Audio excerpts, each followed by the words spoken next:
Hello, guys. And today I would like to discuss about the most complicated topic, in my personal opinion. I'm having this imposter syndrome. Perhaps some of you do, at least. And I would like to discuss about how to determine the paycheck, especially if you are in the freelance. So what does your 1 hour freelance job cost? And I would like to compare it with the corporate world because I am a corporate bee and been in the corporate world more than 15 years. And I would like also to connect the dots between how we are setting up our salaries and how we are setting up our freelance job. So let me start with the corporate, of course. For many years, it was pretty difficult for me to determine my price. Of course, I was trying to rely on the salary that I get, especially when and if I was changing and moving from one company to another. I was doing some research prior. I would name my salary. And of course, I would be always thinking, okay, it should be a little bit higher, not less. And of course, sometimes I would be taking the same salary from one job to another if the task would be more interesting, if the company would be a little bit more interesting. So there are a lot of non-monetary aspects over there. And in the corporate world, you always have the range. So you can Google, you can ChatGPT, or you can use the AI. There are a lot of benchmark reports that many HR agencies are issuing. For instance, in Denmark, here we have a pretty good statistic on how much this certain specialist needs to get, having this certain experience, and having this certain education. So there are a lot of ratios that connected and tied out to the paycheck and the parameters that you need to fulfill in order to get the average salary. So that's for you would be always the baseline. But when you are starting as a freelancer, what does it mean? How much you need to ask? I was thinking that, all right, my hour more or less costs XYZ money. And in a corporate world, let me give you a very, I don't know, specific example. Let's say that my hour cost 50 USD. And this is basically including the tax or excluding the tax, no matter. But that's kind of the rate that I was trying to rely on. But in the freelance job, it's not that easy. It's not one-to-one. First of all, in the corporate world, you're secure to get your salary no matter what. It's especially if you are not paid for the work you have done, but you paid as a monthly salary, then you are secured for this certain amount. So calculating your hour rate based on your wage, it's not smart. It's not mathematically smart. Because in the freelance, you have additional expenses. You have internet, you have additional expenses to use some applications. You need to secure your IT infrastructure. There are a lot of elements that need to be combined into your price tag.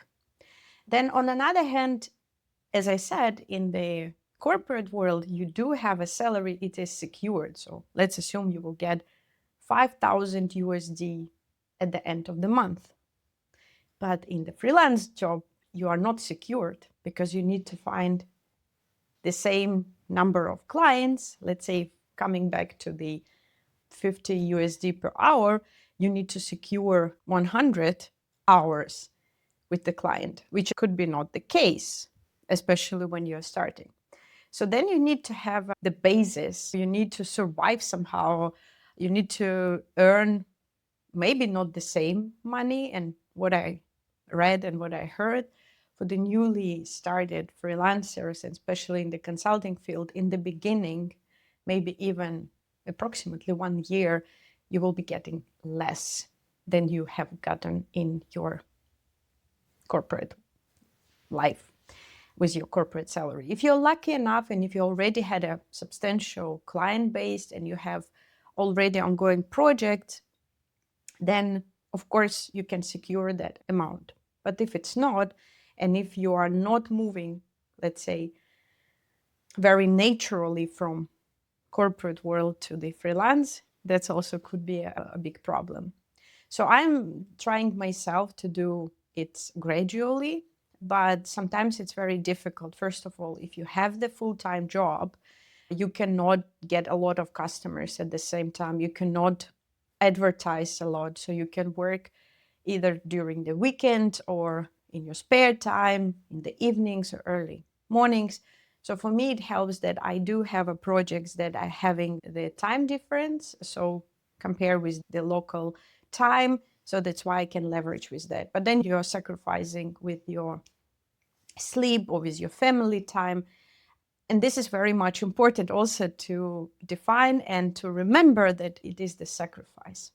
So today I would like to share with you the 4 principles that I'm considering very important. And this is coming out of my experience working in the very newbie freelancer, also combining with my full-time job, and how I am determining the price.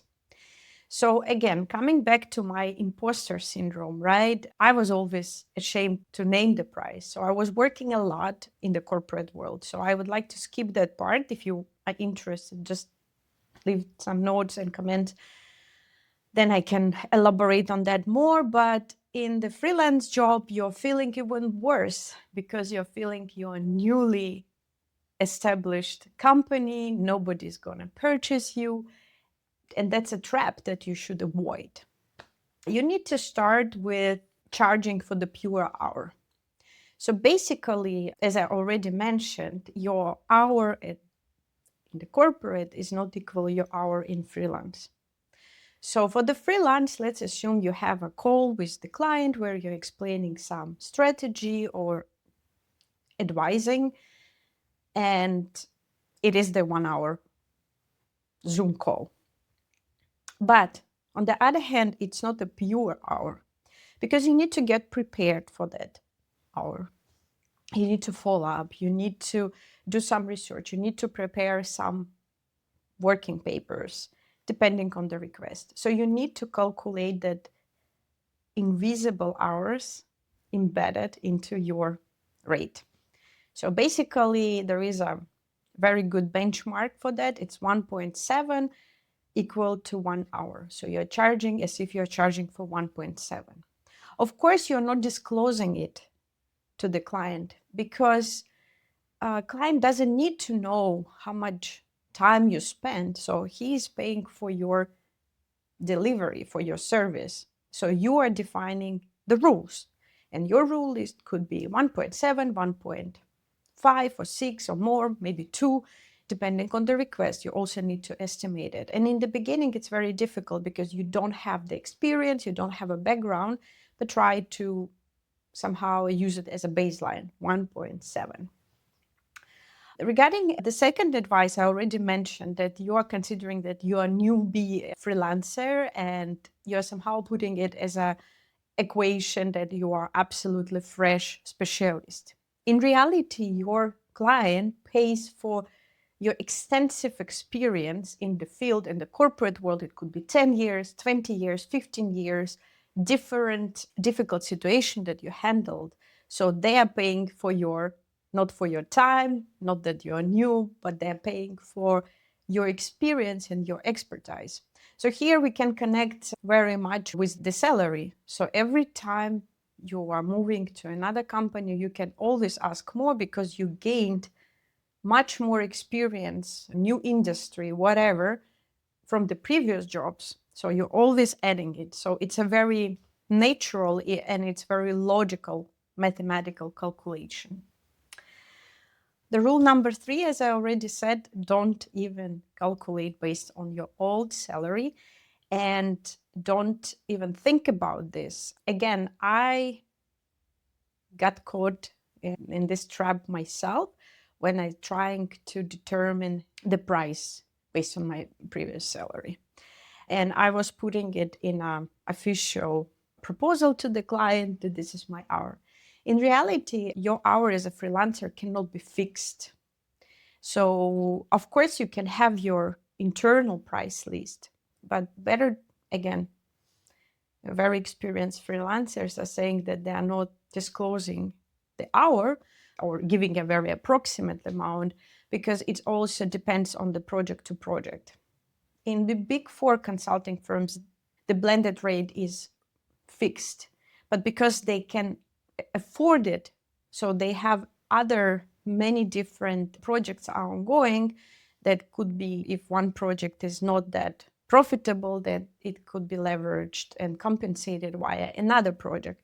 But here you don't have that leverage, so you don't have that opportunity. So that's why you need to think about your billings. On the other hand, of course, you shouldn't go so wild. And for these purposes, you always could check. So I personally have that feelings. And again, I read a lot of articles and the information from my peers in freelance world that they're saying if you are getting a lot of yes to your services, that means that you're underpriced.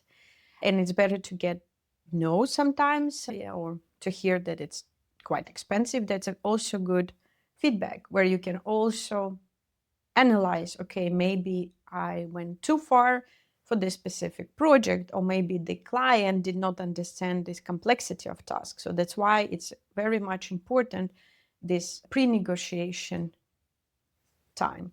And by the way, this pre-negotiation time, it's never paid. So I have a very few examples where this trial been paid. And of course, in general, it would be paid like, I don't know, 60, 70, 50%, depending on the ask. And the advice number three that I would like also today to discuss, that you need to determine your price prior you go with the negotiation with the client.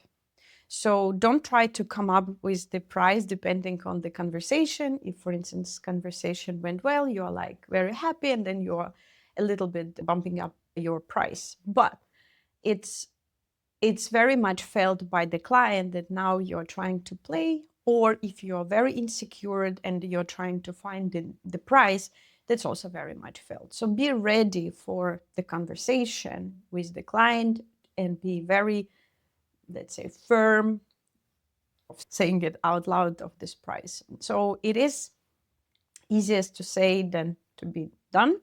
So therefore, I was brainstorming and somehow sparring with AI. So you can basically going back and forth, if they say no for this, how much this work cost in the market, give me some links. Of course, it also could be hallucinating, but it will be giving you a little bit more comfort and assurance that it is the right, let's say, the right price. You also need to consider the market conditions, the country where the client is operating, in many different aspects. So be prepared for this. Take AI as a sparring partner and try to brainstorm, ask the questions, and of course also try to discuss it with the people. So with your friends, with your family, with people who are maybe already in the field, then you can discuss and explain, okay, I'm gonna name this price, what do you think? And then you can role play that with somebody else. So it is very important to be very frank, because you have never done it before. And this is way more different from the corporate world, from the saying out loud your salary. So you need to mentor yourself. And again, AI is a perfect tool, unless you do have a mentor, and then you also can do it with your mentor. Remember that, and I'm happy to elaborate on some of the advices that I'm giving. Experience, not that large, but still experience. And I welcome your thoughts.